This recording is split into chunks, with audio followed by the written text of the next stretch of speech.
Praise the Lord. Praise the Lord. நேயர்கள் எல்லாருக்கும் எங்க அன்பான வாழ்த்துகள். இன்னைக்கு இந்த ஆழமான பார்வையில் இணைஞ்சிருக்கிறதுல ரொம்ப சந்தோஷம்.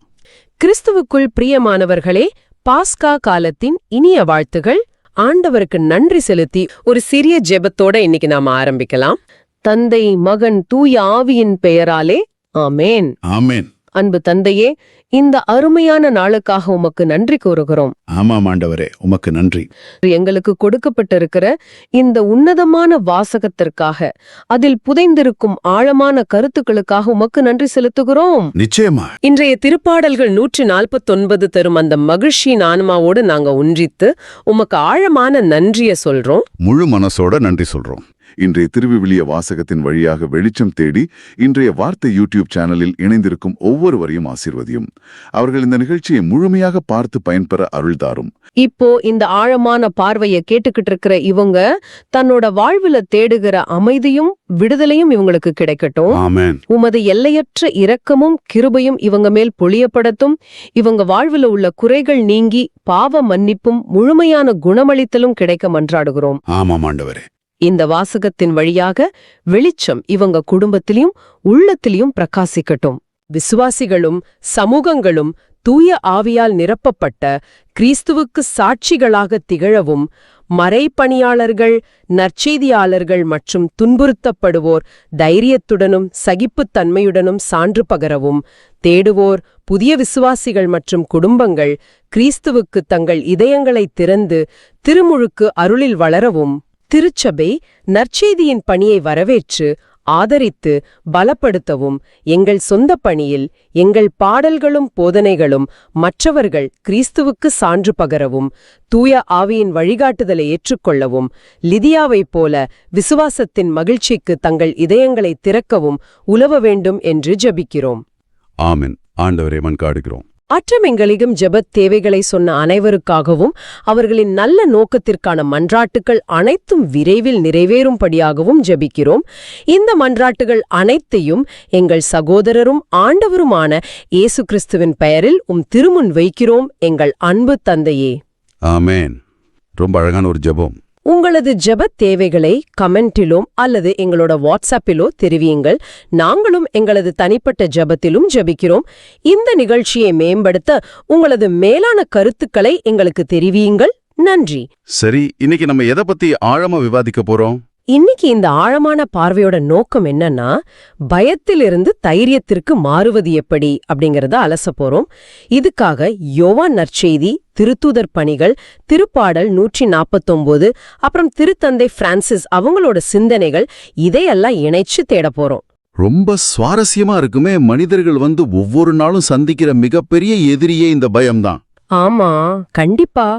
அதனாலேயே இந்த தேடல் ஆரம்பிக்கிறதுக்கு முன்னாடி இன்றைய வாசகத்தோட ஆன்மாவை பிரதிபலிக்கிற மாதிரி ஒரு சின்ன ஸ்டோரி ஒன்னு சொல்றேன். நேயர்களே, நீங்களும் கொஞ்சம் ஆழமா இதை யோசிச்சு பாருங்க. ஓ, தாராளமா சொல்லுங்க. கேக்குறதுக்கு ரொம்ப ஆர்வமா இருக்கு. இன்னைக்கு இருக்கிற ஒரு பெரிய நவீன கார்ப்பரேட் ஆபீஸ்ன்னு வச்சுக்கோங்க. அங்க ஒருத்தர் வேலை பாக்குறாரு. அவர் தன்னோட வேலையில ரொம்ப நேர்மையானவர், தன்னோட கிறிஸ்தவ விசுவாசத்துல உறுதியானவர். ஒரு நாள் கம்பெனில நடக்கிற ஒரு பெரிய தவறை தட்டி கேக்குறாரு. இது நிஜ வாழ்க்கையில நிறைய பேருக்கு நடக்கிற ஒரு விஷயம் தானே? ஆமா. இதனால என்ன ஆகுதுன்னா, மேலிடத்துல இருந்து அவருக்கு பெரிய அழுத்தம் வருது. சக ஊழியர்கள் எல்லாரும் இவரை கண்டாலே ஒதுங்கி போறாங்க. இவரோட பேசினா தங்களுக்கும் பிரச்சனை வந்துடுமோன்னு ஒரு பயம். அந்த நபர் எப்படி உணர்வார்னு நேயர்களாகிய நீங்கள் கொஞ்சம் நினைச்சு பாருங்க. சாப்பாடு இறங்காது, தூக்கம் வராது, மூச்சு முட்டுற மாதிரி ஒரு தனிமை. கண்டிப்பா. ஒரு இருண்ட அறைக்குள்ள முடங்கி போன மாதிரி ஒரு உணர்வு. அது ஒரு மனிதனை மனதளவில் சிதைத்து விடும் அளவுக்கு கொடூரமான தனிமை. மிகச்சரி. ஆனால் திடீர்னு ஒரு நாள் அவர் ஜெபித்துக் கொண்டிருக்கும் போது அவருக்குள்ள ஒரு ஆழமான அமைதி, ஒரு பெரிய வெளிச்சம் பாய்ந்தது போல ஒரு உள்ளார்ந்த பலம் பிறக்குது. அது வேற ஒண்ணுமில்ல, தூய ஆவியின் தூண்டுதல் அவரை முழுமையா ஆட்கொள்கிறது. வாவ், அந்த தருணம் ரொம்ப முக்கியமானது. அந்த நிமிடம் அவர் தன்னோட பயத்தை எல்லாம் அப்படியே உதிரி தள்ளுறாரு. வேலை போனா போகட்டும், ஆண்டவர் என் கூட இருக்காருன்னு ஒரு அசாதாரண தைரியம் அவருக்குள்ள வருது. ஒதுக்கப்பட்டு தனிமையில நின்ன அதே நபர் இப்போ நேரா ஆபீஸ்க்கு போய் அதே தைரியத்தோட நிக்கிறார். அது மட்டும் இல்ல, தைரியமா நிக்கிறது மட்டும் இல்லாம மற்றவங்களுக்கும் அவர் ஒரு எடுத்துக்காட்டா மாறி இருப்பார் இல்லையா? சரியா சொன்னீங்க. தன்னை ஒதுக்கின அந்த சக ஊழியர்கள் தங்களுடைய சொந்த பிரச்சனைகள்ல தவிக்கும் போது இவர் போய் அவங்களுக்கு ஒரு பெரிய ஆதரவாகவும் ஆறுதலாகவும் மாறுகிறாரு. இந்த ஸ்டோரி அன்னைக்கு திருத்தூதர்கள் மூடிய அறைக்குள் பயந்து கிடந்ததையும் அப்புறம் ஆவியாரை பெற்றுக்கொண்டு தைரியமா வெளியே வந்து சான்று பகர்ந்ததையும் நமக்கு அப்படியே கண்முன்னாடி கொண்டு வருது. அந்த ஸ்டோரியில வர நபருக்கும் அன்னைக்கு இருந்த திருத்தூதர்களுக்கும் பெரிய வித்தியாசமே இல்ல. மூடி அறைக்குள்ள இருந்த திருத்தூதர்கள் வெளியில போனா தங்களை கொன்றுவார்கள்னு பயந்து ஒடுங்கி போயிருந்தாங்க. ஆமா, அந்த பயம் அவங்கள முடக்கி போட்டிருந்தது. ஆனா அந்த பயத்தை உடைக்கிற சக்தி வெளியிலிருந்து கிடைக்கல, உள்ளுக்குள்ளேயே தூய ஆவியார் வழியாக அவங்களுக்கு கொடுக்கப்படுது. இங்கதான் எனக்கு ஒரு பெரிய குழப்பம் வருது. அதாவது யோவான் நற்செய்தி 15 மற்றும் 16 அதிகாரங்கள்ல ஒரு பெரிய முரண்பாட்டை நான் பார்க்கறேன். என்ன முரண்பாடு? ஒரு பக்கம் ஆண்டவராகிய இயேசு ரொம்ப அற்புதமான மாபெரும் ஆறுதலான ஒரு வார்த்தையை சொல்றார். நான் உங்களுக்கு துணையாளரை அனுப்புவேன், அவர் உண்மையின் தூய ஆவியார் அப்படின்னு வாக்குறுதி கொடுக்கிறார். இத கேட்கும் போதே நமக்குள்ள ஒரு பெரிய நிம்மதி வருது. உண்மைதான், அது ஒரு பெரிய ஆறுதல். ஆனா அத சொல்லிட்டு அடுத்த சில வசனங்கள்லயே அவர் என்ன சொல்றார்? உங்களை தொழுகை கூடங்களிலிருந்து விலக்கி வைப்பார்கள், உங்களை கொல்பவர்கள் ஆண்டவருக்கு தொண்டு செய்வதாக நினைப்பார்கள் அப்படின்னு ஒரு மிக கடுமையான யதார்த்தத்தையும் சொல்றார். ரொம்ப ஆழமான ஒரு முரண்பாடு மாதிரி தான் இது தெரியுது இல்லையா? ஆறுதலை பற்றி பேசிட்டு உடனே இப்படிப்பட்ட ஒரு கொடூரமான ஆபத்தை பத்தியும் துன்புறுத்தலை பத்தியும் ஏன் பேசணும்? இது ரெண்டும் நேர் எதிர் துருவங்களா இருக்கே. மேலோட்டமா பார்க்கும்போது இது ஒரு முரண்பாடு மாதிரி தான் தெரியும். ஆனா இங்க இயேசு தன்னோட சீடர்களுக்கு ஒரு போலி நம்பிக்கையை கொடுக்க விரும்பல. இங்க நாம கவனிக்க வேண்டிய மிக முக்கியமான ஒரு வார்த்தை இருக்கு. எந்த வார்த்தை? துணையாளர் அப்படின்னு தமிழ்ல நாம வாசிக்கிற வார்த்தைக்கு மூலமொழியான கிரேக்கத்தில் பராக்லிதூஸ் அப்படின்னு பேரு. பராக்லிதூஸ் அப்படின்னா வெறுமனே நம்ம தோள்ல கை போட்டு கண்ணீரை துடைக்கிற ஒரு நபர் மட்டும் கிடையாது. பண்டைய கால ரோமைய சட்டமுறைப்படி ஒரு நீதிமன்றத்துல ஒருத்தர் குற்றவாளியா நிற்கும்போது அவருக்கு சாதகமா வாதாட, அவருக்கு துணையா நிற்க, அவர் பக்கத்திலேயே வந்து நிற்க அழைக்கப்படும் ஒரு வழக்கறிஞர், அதாவது ஒரு அட்வொகேட் தான் இந்த பராக்லிதூஸ். ஓ, ஒரு வழக்கறிஞர் மாதிரி நம்ம கூடவே நிக்கிறார். ஆமா, உலகம் உங்களை குற்றவாளி கூண்டில் நிறுத்தும்போது, உங்களை எதிர்த்து நிற்கும்போது நீங்க அனாத கிடையாது, உங்களுக்காக பேச உங்களுக்கு பலம் கொடுக்க தூய ஆவியார் உங்க கூடவே நிற்பார் அப்படிங்கறதா அதோட ஆழமான அர்த்தம். ஒரு நிமிஷம் இருங்க. அவர் நமக்காக வாதாடுவார், சரி. ஆனா நாம ஜெயிப்போமா? ஏன்னா பராக்லித்து கூட இருந்தாலும் திருத்தூதர்கள் பலர் கொல்லப்பட்டாங்க, சிறையில அடைக்கப்பட்டாங்க, இன்றும் பலர் நற்செய்திக்காக துன்புறுத்தப்படுறாங்க. அப்போ அந்த பராக்லித் உண்மையாகவே எப்படி துணை நிற்கிறார்? அந்த ஆபத்துகளை அவர் தடுத்து நிறுத்தலையே. இது ரொம்ப முக்கியமான புள்ளி.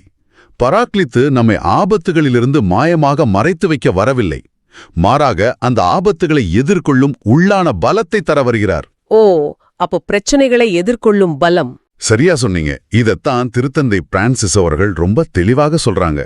திருத்தூதர்களை பாருங்க, அவர்கள் தனிமையில், குழப்பத்தில், மூடிய கதவுகளுக்கு பின்னால் பயந்து நடுங்கிக் கொண்டிருந்தார்கள். இயேசுவோடு இருந்த அந்த 3 வருடங்கள் அவர்களை மாற்றிவிடவில்லை. இத நல்லா கவனிங்க. ஆமா, அவ்வளவு அற்புதங்களை கண்ணால பார்த்தோம், அவங்க பயம் போகல. ஆனா தூய ஆவியாரை பெற்றதும் எல்லாம் மாறியது. பிரச்சனைகளும் தோல்விகளும் அப்படியேதான் இருந்தன. ஆனால் அவர்கள் இனி அவற்றைக் கண்டு பயப்படவில்லை. இதுதான் பராக்லீத்துவின் உண்மையான செயல்பாடு. புரியுது. அதாவது பிரச்சனைகள் மாறவில்லை, ஆனால் பிரச்சனைகளை எதிர்கொள்ளும் அந்த மனிதர்கள் முற்றிலுமாக மாறிவிட்டார்கள். நேர்களே, உங்க வாழ்க்கையில இதை நினைச்சு பாருங்க. உங்க பணியிடத்திலேயோ இல்ல உங்க சமூகத்திலேயோ உங்களோட நற்பண்புகளுக்காக நீங்க தனிமைப்படுத்தப்படலாம். கண்டிப்பா உலகம் உங்களை ஒரு குற்றவாளி மாதிரி பார்க்கலாம். ஆனா தூய ஆவியார் ஒரு மந்திரக்கோள் மாதிரி வந்து உங்க பிரச்சனைகளை எல்லாம் மாயமா மறைச்சிட மாட்டார். ஆனா அந்த பிரச்சனைகளை எதிர்கொள்ளும் போது ஏற்படுற அந்த பயத்தை, அந்த நடுக்கத்தை அவர் முற்றிலுமா நீக்குவார். ஆம், பயம் தைரியமாக மாறும்போது மனிதன் எதையும் எதிர்கொள்ள தயாராகி விடுகிறான். சரி, தூய ஆவியார் நமக்கு ஆறுதல் தருகிறார், நம்ம கூடவே நிக்கிறார், இதெல்லாம் புரியுது. ஆனா இந்த ஆறுதலை நம் எப்படி மற்றவர்களுக்கு கடத்துவது? நம்ம ஸ்டோரியில பார்த்த அந்த கார்ப்பரேட் பணியாளர் மாதிரி நாமும் எப்படி மற்றவர்களுக்கு ஒரு பராக்லித்தா மாறுறது? ரொம்ப ஆழமான கேள்வி இது. எனக்கு இது ஒரு கலங்கர விளக்கம் மாதிரி இருக்குன்னு தோணுது. கலங்கர விளக்கம்? அது எப்படி சொல்றீங்க? கடல்ல பெரிய புயல் அடிக்கும்போது ஒரு கலங்கரை விளக்கம் அந்த புயலை நிறுத்த போறது கிடையாது, அது அலைகளை அமைதியாக்குறதும் கிடையாது. ஆனா அந்த இருளையும் புயல்லையும் தத்தளிச்சிட்டு இருக்கிற கப்பல்களுக்கு இங்கேதான் பாதுகாப்பான பாதை இருக்கு, தைரியமா வாங்க அப்படின்னு ஒரு நம்பிக்கையான வெளிச்சத்தை காட்டிக்கிட்டே அசையாம நிக்குது. ரொம்ப அழகான ஒரு உதாரணம். நாமும் அந்த கலங்கரை விளக்கம் மாதிரி பிரச்சனைகளை நிறுத்த முடியாட்டாலும் அந்த பிரச்சனைகள்ல தவிக்கிறவங்களுக்கு ஒரு வெளிச்சமா இருக்கணுமோன்னு நான் நினைக்கிறேன். இந்த ஒப்பீடு திருத்தந்தை பிரான்சிஸ் அவர்களின் சிந்தனையோடு ரொம்ப நெருக்கமா இருக்கு. அவர் சொல்றார், நாம் அனைவரும் மற்றவர்களுக்கு பராக்கிலித்துகளாக, அதாவது ஆறுதல் தருபவர்களாக மாற அழைக்கப்படுகிறோம். இதை எப்படி செய்வது? நீங்க கேட்ட மாதிரி பெரிய பெரிய சொற்பொழிவுகள் மூலமாக அல்ல. அப்ப எப்படி செய்யறது? துன்பப்படுறவங்க அருகே செல்வதன் மூலமாக, அவங்களுக்காக செய்யும் ஜெபத்தின் மூலமாக, அவங்களோட நாம் காட்டும் நெருக்கத்தின் மூலமாகத்தான் இதை செய்ய முடியும். நெருக்கம். ஆனா இங்க நான் ஒரு கேள்வியை கேட்க விரும்புறேன். சில நேரங்கள்ல துன்பப்படுறவங்க கிட்ட போய் நாம சும்மா நிக்கிறது ரொம்ப தர்ம சங்கடமா இருக்குமே. நான் உன் கூட இருக்கேன்னு சொல்றத அவங்க விரும்பலன்னா, அவங்க நம்மள ஒதுக்கி தள்ளுனா நம்ம என்ன பண்றது?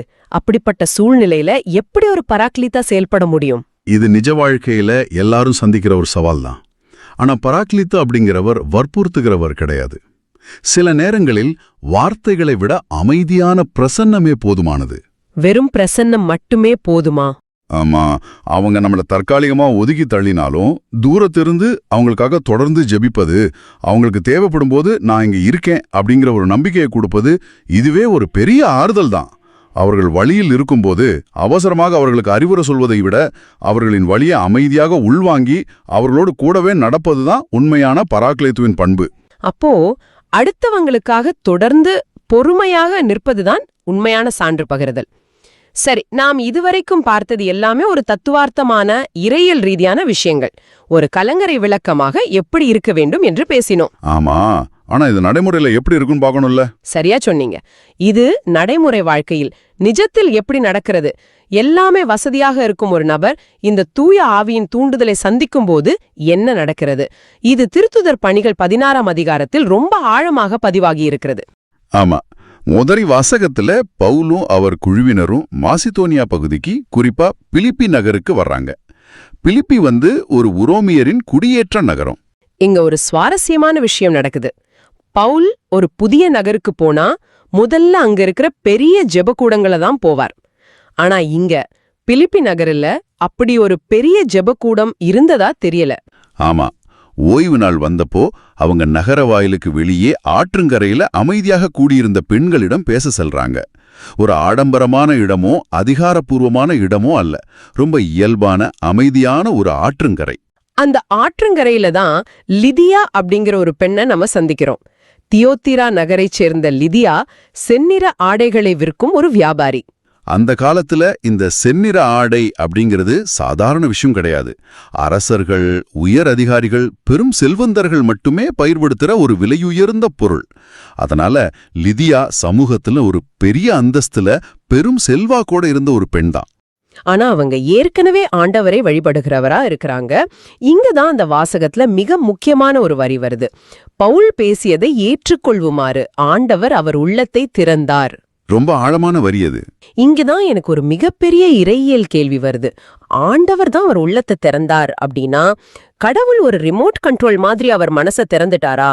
அப்போ மனித சுதந்திரம், அதாவது ஃப்ரீவில் எங்கே போச்சு? லிதியாவுக்கு இதுல எந்த பங்குமே இல்லையா? அவர் வெறும் ஒரு பார்வையாளர் தானா? இது ஒரு நல்ல கேள்வி. இந்த வாசகத்தை பார்த்தால் ஆண்டவர் நினைத்தவர்களை மட்டும் திறக்கிறார், மற்றவர்களை விட்டு விடுகிறார் என்றல்லவா தோன்றுகிறது. இந்த கேள்வி பல நூற்றாண்டுகளாக திருச்சபையில் விவாதிக்கப்பட்ட ஒரு ஆழமான கருப்பொருள். மனித சுதந்திரத்திற்கும் ஆண்டவரின் அருளுக்கும் உள்ள தொடர்பு. லிதியா கண்டிப்பா ஒரு பொம்மையோ அல்லது வெறும் பார்வையாளரோ கிடையாது. அப்போ ஆண்டவர் எப்படி திறந்தார்? கடவுள் நம்முடைய மனதை வற்புறுத்தி திறப்பதில்லை. லிதியாவின் பின்னணியை கொஞ்சம் கவனியுங்கள். அவர் ஒரு பெரும் வியாபாரி. அவருக்கு 1000 வேலைகள் இருந்திருக்கும். ஆனால் ஓய்வு நாளில் தன் செல்வத்தையும் அந்தஸ்தையும் தாண்டி ஆண்டவரை தேடி அந்த ஆற்றங்கரைக்கு வந்திருந்தார். அவர் ஏற்கனவே தேடிக்கொண்டிருந்தார். ஓ, அப்போ ஆண்டவர் உள்ளத்தை திறப்பதற்கு முன்பாகவே லிதியாவின் பக்கம் ஒரு தேடல் இருந்திருக்கிறது. மிக சரியாக சொன்னீர்கள். பவுல் அங்கே வந்து நற்செய்தியை அறிவிக்கும்போது லிதியா அதை அலட்சியப்படுத்தவில்லை. அவர் கவனமாக கேட்டுக்கொண்டிருந்தார். ஆண்டவரின் முன்னொற்று அருள் ஒரு மனிதனை தூண்டும்போது அந்த மனிதன் தன் சுதந்திரமான விருப்பத்தால் அதற்கு ஒத்துழைக்க வேண்டும். அதாவது அருளும் தேடலும் ஒன்னா சேரணும். ஆமா, மனிதனின் தாகமும் ஆண்டவரின் அருளும் சந்திக்கும் அந்த புள்ளிதான் உள்ளத்தை திறத்தல். ஆண்டவர் நம் இதயத்தின் கதவை தட்டுகிறார். ஆனால் தாழ்பாள் உள்ளே இருக்கிறது. நாம் தான் அதை திறக்க வேண்டும். லிதியா அந்த அருளின் அழைப்பிற்கு தன்னை முழுமையாக கையளித்தார். இத கேட்கும்போது ரொம்ப பிரமிப்பா இருக்கு. தான் ஒரு பெரிய வியாபாரி, பவுல் சொல்ற இந்த புதிய நற்செய்தியை ஏற்றால் ரோமைய சமுதாயத்தில் தன்னுடைய வியாபாரத்திற்கு அந்தஸ்துக்கு பாதிப்பு வருமோ என்றெல்லாம் அவர் கணக்கு போடவில்லை. அது மட்டுமல்ல, அவர் ஆண்டவருக்கு தன் உள்ளத்தை திறந்ததோடு நின்றுவிடவில்லை. தன் வீட்டாருடன் திருமுழுக்கு பெற்றார். அதன் பிறகு பவுலையும் சீலாவையும் தன் வீட்டில் வந்து தங்குமாறு அழைக்கிறார். அந்த வாசகத்தில் எங்களை இணங்க வைத்தார் அல்லது கெஞ்சி கேட்டு இணங்க வைத்தார் என்று வாசிக்கிறோம். இது ஒரு பெரிய தைரியம் தானே. ஒரு புதிய மார்க்கத்தை போதிக்கும் யூதர்களை ஒரு ரோமைய காலனியில் தன் வீட்டில் தங்க வைப்பது அவருக்கு மிகப்பெரிய ஆபத்து. கண்டிப்பா. ஆனாலும் தனக்கு கிடைத்த அந்த ஆவியாரின் ஆறுதலுக்கு நன்றியாக தானும் ஒரு பெராக்லித்தாக மாறி நற்செய்தி பணியாளர்களுக்கு தன் வீட்டையே பாதுகாப்பான இடமாக மாற்றிக் கொடுக்கிறார். இந்த செயல் இன்றைய பதிலுரை பாடலான திருப்பாடல் 149 உள்ள அந்த அற்புதமான வசனத்தோடு எவ்வளவு அழகாக பொருந்துகிறது. ஆண்டவர் தம் மக்கள் மீது விருப்பம் கொள்கின்றார், தாழ்நிலையில் உள்ளவர்களுக்கு வெற்றியளித்த மேன்மைப்படுத்துகிறார். ஆமா, ரொம்ப பொருத்தமான ஒரு இணைப்பு. லிதியா சமூகத்தில் உயரிய அந்தஸ்தில் இருந்தாலும் ஆண்டவரின் வார்த்தைக்கு முன்பாக தன்னை தாழ்த்திக் கொண்டார். ஒரு தாழ்மையான தேடுனராகவே இருந்தார். அந்த தாழ்மையத்தான் ஆண்டவர் மேன்மைப்படுத்தினார். பணமோ பதவியோ ஆண்டவர் முன்னாடி ஒரு பொருட்டே இல்ல. அவருக்கு தேவையானது ஒரு திறக்கப்பட்ட உள்ளம் மட்டுமே. ஆமா, உலகத்தின் வெற்றி அப்படிங்கிறது மனிதர்கள் சேர்த்து வைக்கும் அதிகாரத்துல இருக்கு. ஆனா ஆண்டவர் தரும் வெற்றி அப்படிங்கிறது ஒரு மனிதர் தன் இருதயத்தை எவ்வளவு தூரம் அவருக்கு திறந்து கொடுக்கிறார் அப்படிங்கிறதுல தான் இருக்கு. லிதியாவின் திறக்கப்பட்ட உள்ளம்தான் அவங்க அடைந்த மிகப்பெரிய வெற்றி. அந்த உள்ளத்தின் வழியாகத்தான் ஐரோப்பா கண்டத்திற்கே நற்செய்தி பரவ ஒரு பெரிய வாசல் திறக்கப்பட்டது. ரொம்ப ஆழமான ஒரு பயணம் இது. நற்செய்தியில துணையாகரான பராக்லித்துவின் வாக்குறுதி எப்படி நம்முடைய ஆபத்துகளை நீக்காமல் நம்முடைய பயத்தை நீக்குகிறது என்று பார்த்தோம். திருத்தந்தையின் வார்த்தைகள் வழியாக நாமும் எப்படி மற்றவர்களுக்கு ஒரு பராக்லித்தா, ஒரு கலங்கர விளக்கமா இருக்கணும்னு பேசணும். அப்புறம் லிதியாவின் வாழ்க்கையில் ஆண்டவரின் அருளும் மனிதர் சுதந்திரமும் இணைந்து எப்படி ஒரு மாபெரும் சான்று பகரும் வாழ்க்கையை உருவாக்கியது என்பதையும் ரொம்ப விரிவாக அலசினோம். இதையெல்லாம் சிந்திக்கும் போது நேயர்களாகிய உங்களுக்கு ஒரு ஆழமான கேள்விய, ஒரு இறுதி சிந்தனையை நான் முன்வைக்க விரும்புகிறேன். இன்று நீங்கள் உங்களை சுற்றி பாருங்கள். உங்கள் அலுவலகத்திலோ உங்களோட வீட்டிலோ அமைதியாக துன்பப்பட்டு கொண்டிருக்கும் ஒருவருக்கு நீங்கள் ஒரு துணையாளராக இருக்க முடியுமா? லிதியாவைப் போல உங்கள் உள்ளத்தை இன்று ஆண்டவருக்கு திறக்க நீங்கள் தயாரா? கண்டிப்பா. இது எல்லாரும் யோசிக்க வேண்டிய ஒரு ஆழமான கேள்வி. அந்த அற்புதம் உங்க வாழ்விலும் நடக்க நாங்க ஒரு சிறு ஜெபத்தோட இந்த நிகழ்ச்சியை நிறைவு செய்வோம். அன்பான ஆண்டவரே, எங்களுடைய இறுக்கங்களை எல்லாம் புதிய பாடலுக்கான சுருதி சேர்த்தலாக மாற்றுவீராக. ஆமாம் ஆண்டவரே, எங்களை நாங்களே தாழ்த்திக் கொள்ளாமல் உம்முடைய அன்பின் மெத்தையில் சாய்ந்து முழுமையான ஆன்மீக ஓய்வையும் நிலைவாழ்வின் அமைதியையும் உணர கிருபை தாரும். லீதியாவின் உள்ளத்தை நீர் முழுமையாக திறந்தது போல இன்று இந்த வார்த்தைகளை கேட்டுக்கொண்டிருக்கும் இவர்களது உள்ளத்தையும் நீர் திறக்க வேண்டும் என்று மன்றாடுகிறோம். ஆமாம் ஆண்டவரே. இவர்களது உள்ளத்தில் இருக்கும் தடைகள், காயங்கள் அனைத்தையும் அகற்றி உமது அன்பின் புது வெளிச்சம் இவர்களை நிரப்பட்டும். இவர்களது நம்பிக்கையும் வெறும் வார்த்தைகளோடு நின்றுவிடாமல் மற்றவர்களை அரவணைக்கும் அன்பின் செயலாக மாற அருள் தாரும். எங்கள் ஆண்டவராகிய இயேசு கிறிஸ்துவின் பெயரால் மன்றாடுகின்றோம். ஆமென். ஆமென்.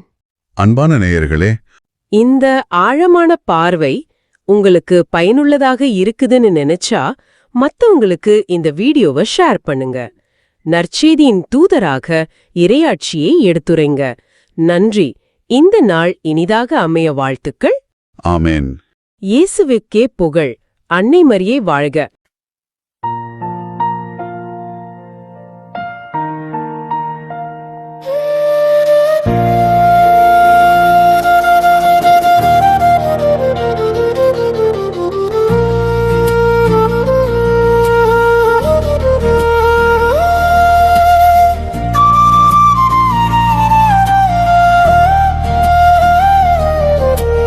ஆண்டவர் தம் மக்கள் மீது விருப்பம்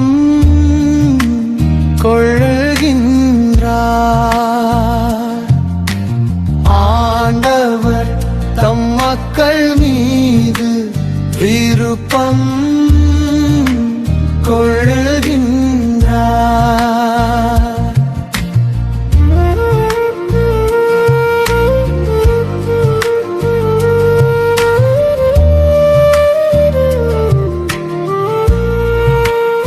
அல்லேலூயா. ஆண்டவருக்கு புதியதொரு பாடலை பாடுங்கள், அவருடைய அன்பர் சபையில் அவரது புகழை பாடுங்கள். இஸ்ரவேல் தன்னை உண்டாக்கினவரை குறித்து மகிழ்ச்சி கொள்வதாக. சீயோனின் மக்கள் தம் அரசரை முன்னிட்டு களிகூர்வார்களாக. ஆண்டவர் தம் மக்கள் மீது விருப்பம் கொள்கின்றார்.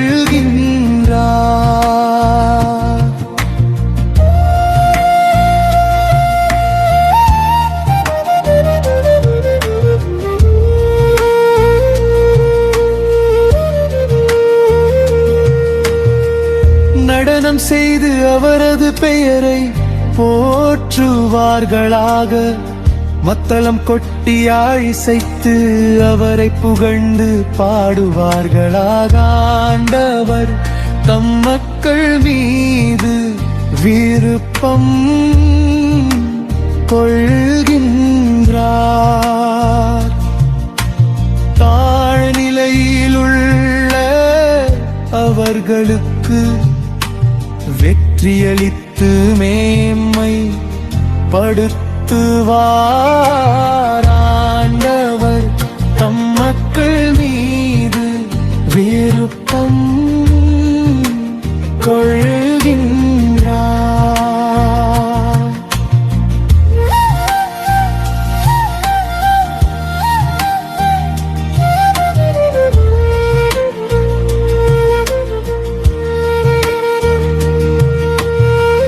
அவருடைய அன்பர் மேன்மையடைந்து களி கூர்வராக.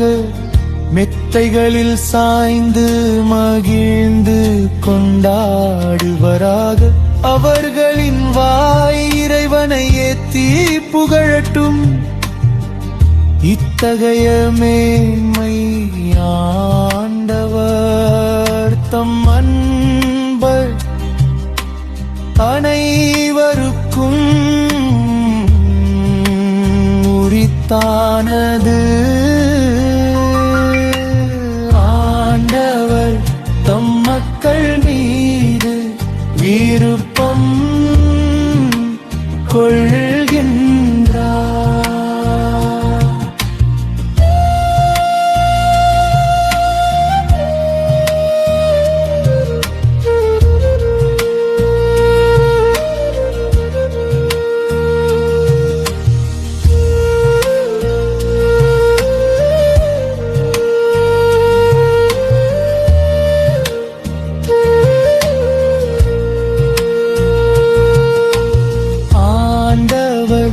தம் மக்கள் மீது விருப்பம் கொள்கின்றார். ஆண்டவர் தம் மக்கள் மீது விருப்பம் கொள்கின்றார்.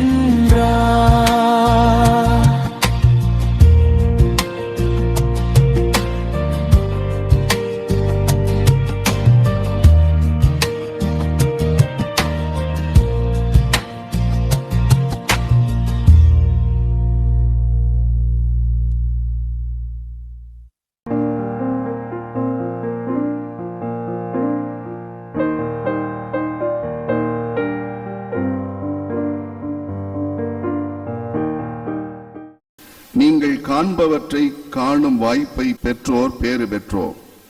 ஏனெனில் பல இறைவாக்கினர்களும் அரசர்களும் நீங்கள் காண்பவற்றை காண விரும்பினார்கள், ஆனால் அவர்கள் காணவில்லை.